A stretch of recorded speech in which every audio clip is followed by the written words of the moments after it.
Everyone, চলে এসেছি আবার একটা নতুন ভিডিওর সাথে। তো আজকে সবাই মিলে বেরিয়েছি গণেশ ঠাকুর দেখতে। তো কিভাবে একটা বছর কেটে গেল বোঝাই গেল না, আবার চলে আসলো গণেশ পুজো। তো আজকে ছেলেকে নিয়ে বেরিয়েছি গণেশ ঠাকুর দেখতে। আগেরবারে অনুজকে আমি কোলে করে নিয়ে ঠাকুর দেখেছি, আর এবারে ও নিজে পায়ে হেঁটে ঠাকুর দেখছে, যেটা দেখতে খুবই ভালো লাগছে যে ছেলেটা আবার আস্তে আস্তে বড় হয়ে যাচ্ছে। তো এখানে চলে এসেছি সোনার গণেশ দেখতে। সেই আগেকারের মতনই সোনার গণেশ রাখা ছিল, শুধু একটু কারিকার্য, একটু প্যান্ডেলের কারিকার্য আলাদা ছিল। আর তার পাশে রাখা ছিল রূপোর গণেশ ঠাকুর, যেটা দেখতে খুবই সুন্দর লাগছিল। আর দেখতেই পাচ্ছ প্রচণ্ড ভিড়, তাও ভেতরে যেতে পারিনি। তো এখান থেকে আমরা প্রতিমা দর্শন করে বেরিয়ে গেছিলাম।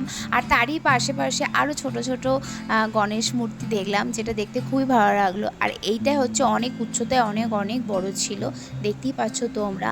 আর দেখতেই দুর্দান্ত লাগছিল। তো এখান থেকে আমরা বেরিয়ে গেলাম। এইটা হচ্ছে, এই জায়গাটা খুব সুন্দরভাবে প্যান্ডেল করা ছিল, আমার ছেলে প্রচণ্ড পছন্দ করত।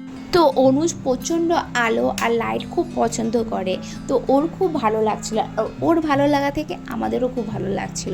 তো এরপরে চলে আসলাম, এই মূর্তিটা দেখতে এত সুন্দর ছিল যে কি বলবো। এখানে আবার প্রসাদও দিচ্ছিল, তো সেখান থেকে আমরা প্রসাদ নিয়ে দেখতে গেলাম প্রতিমা দর্শনে।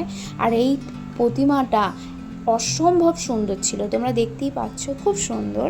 তো এখান থেকে বেরিয়ে যাব বাড়ির উদ্দেশ্যে। তো যেটুকু ঠাকুর দেখলাম খুব ভালো দেখলাম। তো এখানে আমি ভিডিওটা শেষ করছি। যদি ভিডিওটা কোনো কিছু ভালো লেগে থাকে অবশ্যই একটা লাইক কমেন্ট শেয়ার করবে, আর চ্যানেলটিকে অবশ্যই সাবস্ক্রাইব করবে। আবার দেখা হচ্ছে নতুন ভিডিওর সাথে। Tata, bye bye.